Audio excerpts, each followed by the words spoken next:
শাহ সুফি সৈয়দ চাঁদ শাহ রহমতুল্লাহের মতন আল্লাহর মহান ওলি আমরা পেয়েছি, যার দরবারে এসে আমরা আরজি জানিয়ে, যার औलाদের মাধ্যমে শাহ মুক্তার রহমতুল্লাহ মুদ্দাজিল্লাহুল আলীর মাধ্যমে আরজি পেশ করে শত শত হাজার হাজার আশিকিন ভক্ত মুতালিকিন মুহিব্বিনদের যে আরজি কবুল হয়, এরকম একজন মহান আল্লাহর ওলি আমাদের মাঝে পেয়েছি।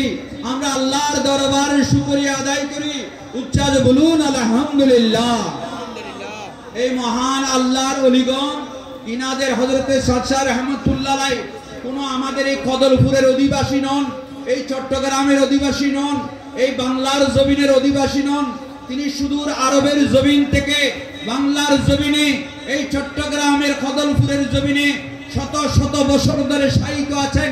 তিনি এসেছিলেন শুধুমাত্র আমার রাসূল যে দ্বীন রেখে গেছেন, যে কালেমা রেখে গেছেন, যে কোরআন রেখে গেছেন, আল্লাহ এবং আল্লাহ রাসূলকে পরিচয় করিয়ে দেওয়ার জন্য, দ্বীন ইসলামের শিক্ষা দেওয়ার জন্য, শরীয়তের শিক্ষা দেওয়ার জন্য সুদূর আরবের জমিন থেকে এই বাংলার জমিনে কদলপুরের জমিনে এসে হাজার শত শত বছর খেদমত গোলামি করে আরো শত শত বছর যাবত এই জমিনে তিনি মাজারে পাকে শায়িত আছেন। উচ্চারণ বলুন না সুবহানাল্লাহ। তিনি এমন খেদমত রেখে গেছেন, তিনি যখন এই কদলপুরের জমিনে এসেছিলেন এই জায়গায় কোনো মুসলমান ছিল না, সমস্ত এলাকা মুসলিমের জায়গা ছিল, মগদের জায়গা ছিল। মগদের সাথে তিনি জিহাদ করেছেন, ধর্মীয় যুদ্ধ করেছেন, আল্লাহর পরিচয় শিখিয়েছেন, নবীর পরিচয় শিখিয়েছেন, দরুদ শিখিয়েছেন, কোরআন শিখিয়েছেন, নামাজ রোজা হজ যাকাতের শিক্ষা তিনি প্র্যাকটিক্যাল ভাবে এই জমিনের মানুষদেরকে শিক্ষা দিয়েছেন। যারা বুঝেছেন, যারা চিনেছেন, তারা হুজুর কেবলার হাতে বায়াত হয়ে ইসলাম ধর্ম গ্রহণ করে বায়াতকৃত মুরিদান হয়ে সসর মানে দুনিয়া থেকে রক্ষত হয়েছেন।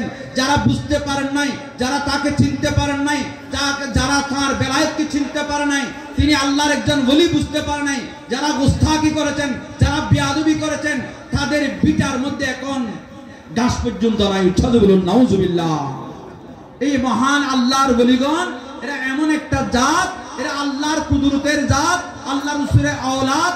ইনাদের সাথে যদি কেউ গুস্তাখি করে তার দুনিয়ার জমিনে কোনো অস্তিত্ব থাকে না, ঈমান নিয়ে দুনিয়া থেকে যেতে পারে না, মরদুদ সেই দুনিয়া থেকে গিয়ে জাহান্নামের অধিবাসী হয়। উচ্চারণ বলুন না নাউজুবিল্লাহ। এইজন্য আমার রাসূল হাদিস শরীফের মধ্যে বলতেছেন, মান আদা ওয়ালিয়ান ফাকাদ ইস্তাহাল্লা মাহারাবাতি। যদি কেউ কোনো আমার বান্দা দুনিয়ার জমিনের কোনো মানুষ যদি আমার ওলির সাথে গুস্তাখি করে, আমার ওলির সাথে বিয়াদবি করে, আমার ওলির সাথে সে বিয়াদবি করলো না, আমার ওলির সে বিরোধিতা করলো না, বরঞ্চ আমি আল্লাহর বিরুদ্ধে সে যুদ্ধের জন্য দাঁড়িয়েছে। উচ্চারণ বলুন নাউজুবিল্লাহ। তাহলে আল্লাহর ওলির বিয়াদবি করা, বলি আল্লাহর আশিকদের সাথে বিয়াদবি করা, औलादे ওলির সাথে গুস্তাখি করা আল্লাহর বিরুদ্ধে যুদ্ধ ঘোষণার মতো। আল্লাহ আমাদের সকলকে হেফাজত করুন, সবাই বলুন আমিন। হযরতে শাহ রহমতুল্লাহ আলাইহি তিনি এমন খেদমত করেছেন, মুসলিমদের কাছে তিনি নিজ হাতে কোরআন লিখে কোরআন বিতরণ করেছেন, কোরআন বিতরণ করেছেন।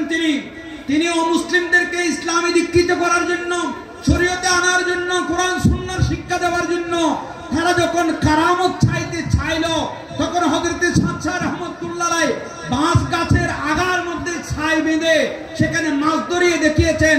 মানুষ পানিতে ছাই বসালে, জাল বসালে মাছ ধরে না, হযরতে শাহ রহমতুল্লাহ আলাইহি বাঁশ গাছের আগার মধ্যে ছাই বসিয়ে মাছ ধরিয়েছেন। সেই মাছ অমুসলিমরা যখন দেখেছেন অসাধ্য জিনিস সাধন করতে পারে, তিনি কোনোদিন সাধারণ মানুষ নন।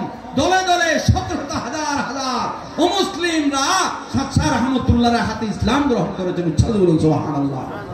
সেই খেদমতটা শাহ রহমতুল্লাহ আলাইহি আজ 194তম উরুস পাক অনুষ্ঠিত হচ্ছে।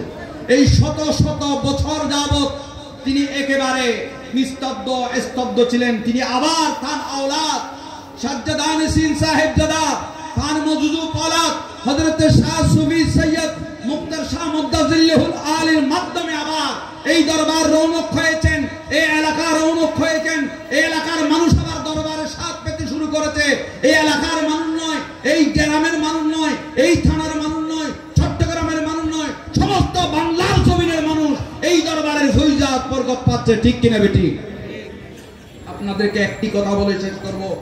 এরপরে আমাদের আজকের মাহফিলের সভাপতি উত্তর দরবারের সাজ্জাদানশীন সাহেবজাদা হযরত সৈয়দ মুক্তার শাহ মাদ্দাজিল্লাহুল আলী আপনাদের সম্মুখে আজকের দরবারের একেবারে সারমর্ম আলোচনা নিয়ে আসবেন। আমাদের সকলের জন্য দোয়া করবেন। একটি কথা বলে শেষ করতেছি, আপনারা একটু মনোযোগী হবেন। এতক্ষণ যাও না থাকলেও এই কথাটা। আর আমাদের মাহফিলের সভাপতি দরবারের সাজ্জাদানশীন সাহেবজাদা হযরত মুক্তার শাহ মাদ্দাজিল্লাহুল আলী যখন আলোচনা করবেন, বিশেষ করে উত্তর দরবারের বক্তারা যারা আছেন, যারা